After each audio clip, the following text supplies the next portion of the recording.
J A সজীব মোল্লা নামে এক ভাই আমার কাছে প্রশ্ন করছেন। আসসালামু আলাইকুম। ওয়ালাইকুম আসসালাম ভাই, কেমন আছেন? আমি সৌদি আরব প্রবাসী, আমার কাছে ৫ লাখ টাকা আছে, আমি কি ব্যবসা করতে পারি? একটু আইডিয়া দেবেন, ধন্যবাদ। অসংখ্য ধন্যবাদ জে এস সজীব মোল্লা ভাই।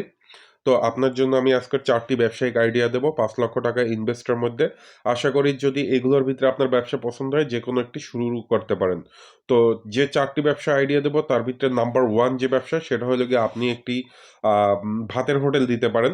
মোটামুটি কায়দায় ভাতের হোটেল দিতে কিন্তু এখন ২ লাখ ৩ লাখ টাকার বেশি খরচ যাবে না। হয়তোবা ডেকোরেশন নিয়ে বা প্লেস নিয়ে আপনি সেখানে যদি সকাল, দুপুর এবং রাতের ভাতের খাবারের ব্যবস্থা করেন, আর আপনি যদি মোটামুটি কায়দায় একজন শেফ বলতে ভালো রান্না করে এরকম একজন মহিলাও নিতে পারেন, বা আপনি যদি নিজে রান্নাটা শিখে করতে পারেন, ভাতের হোটেল দিলে মাসে ৩০ থেকে ৪০ বা ৫০,০০০ টাকা অনায়াসে ইনকাম করতে পারবেন।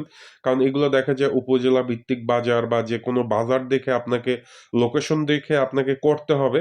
এছাড়া কিন্তু আপনি হোটেল দিলে চলবে না।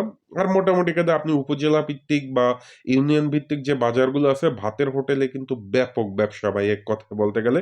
যদি ঠিকমতো পরিচালনা করতে পারেন আর যদি বাকি না দেন, ঠিক আছে? যদি নগদ টাকায় বেচেন, প্রয়োজনে ডেইলি ৫,০০০ টাকা বেচা কিনা হোক। কিন্তু তারপরেও ওই ৫,০০০ টাকা নগদ হইতে হবে। ওখান থেকে আপনার ১,০০০ টাকা ব্যবসা থাকবে, গ্যারান্টি রইল। আর ২য় নাম্বার যে ব্যবসায়িক আইডিয়াটি দেব সেটা হলো গিয়ে আপনি মুদির দোকান দিতে পারেন। ধরেন মুদির দোকানে কিন্তু ওরকম আহামরি বেশি ইনভেস্ট লাগে না। প্রয়োজনীয় নিত্য প্রয়োজনীয় চাল, ডাল, আটা, ময়দা, তারপর হইলো গিয়া পেঁয়াজ, রসুন, আর হইলো গিয়া মোটামুটি সাবান, টুকটাক কসমেটিক্স এর জিনিস, ব্রাশ, পেস্ট, এগুলো নিয়ে যদি শুরু করেন ৩ লাখ ৪ লাখ টাকার মাল উঠালে ভরপুর। কারণ হইলো গিয়ে আপনার যে প্রতিদিনের যে আইটেমগুলো ওগুলো কিন্তু বেশিরভাগই কোম্পানি দিয়ে যায়। ঠিক আছে? আপনি ২-১ দিন পরও পেমেন্ট করতে পারবেন। তো প্রাথমিক অবস্থায় ৪-৫ লাখ টাকা ইনভেস্ট নিয়ে আপনি সুন্দর একটি মুদির দোকান দিতে পারবেন। তবে হ্যাঁ, মুদির দোকানের সবচাইতে বড় যে রিস্কটা সেটা হইলো গিয়ে আপনার বাকি প্রবণতা। তো বাকি দিলে কোনো ব্যবসাই টিকবে না। আপনি যদি ১,০০,০০,০০০ টাকা দিয়েও বসেন তাহলেও করতে পারবেন না।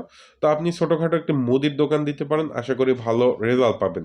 আর ৩য় নাম্বার যে ব্যবসায়িক আইডিয়াটি দেব সেটা হলো গিয়ে ডিজেল, পেট্রোল বিক্রি করতে পারেন। ধরেন আপনি একটি বাজারের পাশে ২ ব্যারেল ডিজেল, ২ ব্যারেল পেট্রোল।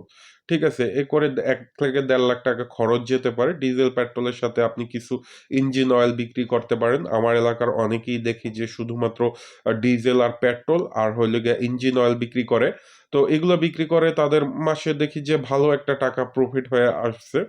তো এটা গেল ৩য় নাম্বার ব্যবসায়িক আইডিয়া। ৪র্থ নাম্বার ব্যবসায়িক আইডিয়া বলব, আপনি ফ্লাক্সি লোড, বিকাশ, পাশাপাশি ফটোকপির মেশিন, এগুলোর যদি ব্যবসা দিতে পারেন দেখবেন যে আপনি যদি বুঝতে পারেন তাহলে এখান থেকেও আপনি ডেইলি ১,০০০ টাকা ইনকাম করতে পারবেন। কারণ বিকাশ নগদ কিন্তু প্রচুর পরিমাণ চলছে এবং এগুলা বেশি একটা আহামরি ইনভেস্ট নেওয়ার দরকার নেই। আপনি যদি ২০ থেকে ৩০,০০০ টাকা ২০ থেকে কি বলি ২০ থেকে ৩০,০০০ টাকা আয় করতে পারবেন। আর ২ থেকে ৩ লাখ টাকা যদি শুধুমাত্র ইনভেস্ট করেন তাহলে হয়ে যাবে। আর পাশাপাশি যদি একটু ফটোকপির মেশিন রাখেন তাহলে দেখবেন যে আপনার ব্যবসাটা কিন্তু আরো ভালো চলবে।